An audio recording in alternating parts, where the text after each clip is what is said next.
Hey everybody, what's up and welcome back to today's video guys. And today guys, I'm going to be showing you how to set up a cPanel email in Gmail.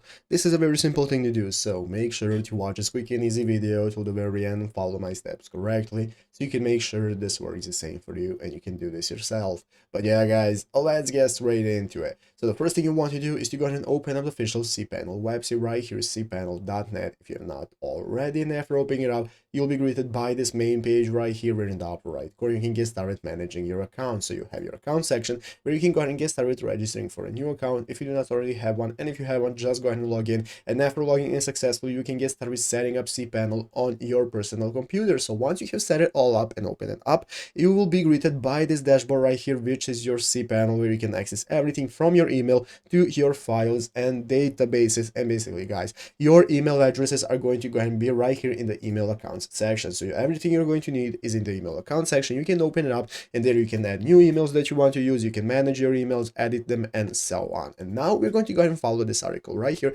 This shows us how to use cPanel email in Gmail. So basically, guys, you're going to go and be following everything right here. And this is now what we can do. So once you have logged into Gmail, at the top right of the screen, you can click on the gear icon to open up your Gmail quick settings menu, and then you can click see all settings. So once you open up see all settings in this button right here, you can choose the accounts tab. In the accounts tab is going to go ahead and be a button that says add a mail account from other accounts. And guys, once you click on this is now going to open up this new menu where you can get started with opening up and entering the email that you want to use. So enter in your email address right here, fill out all the info. You can follow the steps right here if you need any more help to know what to fill out and how to fill it out. And once you have filled it all out, you can go ahead and get started confirming it and adding it to your Gmail. So once you have added your cPanel email right here, you'll be able to use it directly from your Gmail and receive your emails there, and it's easy as that. So I hope this video was helpful. If it was, make sure to leave a like and subscribe to the channel. So guys, thanks for watching, take care, and bye.